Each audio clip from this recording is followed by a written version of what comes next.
All right, everybody, let's talk about the movie Air, which I did finally go and see. And let's first start out with a breakdown of what this movie's about. So, Air is about the story of how Michael Jordan signed his landmark deal with Nike and the courting process that Nike had to go through to get Mike to actually even want to come to see Nike because he was not a fan of Nike's.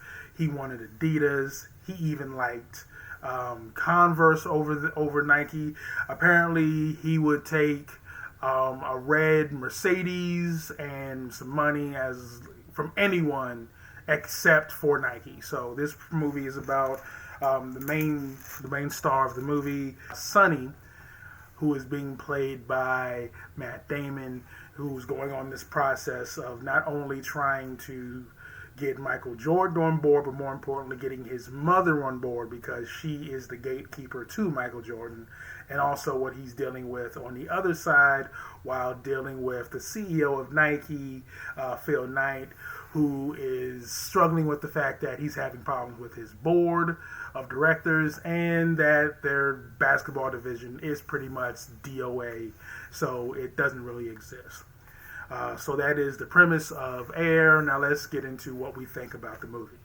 All right, so this movie is amazing. I loved everything about it. The direction by Ben Affleck is on point. The acting is on point. Specifically, when you look at two major critical roles, Matt Damon is spectacular as Sonny. You really get to see what Sonny went up against when he was trying to get Nike to even give Jordan a offer sheet, for God's sakes. The other remarkable job in this movie is Viola Davis, who kills it as Michael Jordan's mother. You want to see a movie with a strong black woman who's doing nothing more but protecting her child in every way, shape, and form. Air is for you. She demonstrates exactly what needs to be done to even get your foot in the door. You cannot get to Michael until you get past her. It's not about getting past the dad. Even the dad is holding off like, you got to talk to her. So Viola Davis kills it. She knocks this role out of the park so goddamn hard. There are moments where you're just sitting there like, damn, that's my mama right now. Ben Affleck playing Phil Knight was incredible. He thoroughly got across the fact that Phil Knight is eccentric as hell. If you have ever been in the Jordan market or the shoe game, and you look into Nike, you'll see how weird of a guy Phil Knight is. Ben Affleck got that across, something wonderful.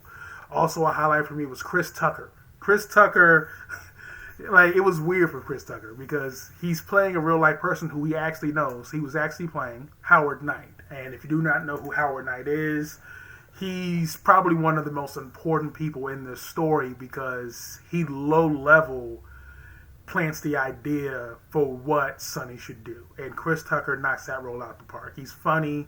He's also comes across as more like an everyman, so that was nice to see. And Chris Tucker did an amazing job in this movie, as well as Marlon Wayans, he's not in it for a lot. And Marlon Wayans plays George Raveling, who you don't know who that is. He actually was one of the coaches for the Olympic team that Michael Jordan played on when he was still in college as an amateur. So he had an insight there. So he kind of gave some information that kind of helped facilitate what to do. So Marlon Wayans questions that. And there's also a side story for this character in the movie that's also really intriguing. So for me, I thought that was pretty cool. This man could have made a lot of money for what you find out about him in this movie. So that was also a nice little side note on it. But overall, this movie was amazing. The story was incredible. The acting was incredible. I mean, there's a moment where something bad happens in this movie and you're just like, how the hell are they going to fix this? And that made me sit forward in my seat. So that was also a major point for me when we got to that point. When you see the movie, you understand what I'm talking about. But outside of that, for me, this movie was a 9 out of 10. I can't go any lower than that. I could go higher, but I wish there was a little bit of more interaction with a Michael Jordan in it. That's my only complaint. And you only get like one line of dialogue from him, period, throughout the whole movie. But other than that, like I said, 9 out of 10, you got to go see it. And I think it's one of the best movies of the year so far. But outside of that, we'll catch you in the next movie. Looney out.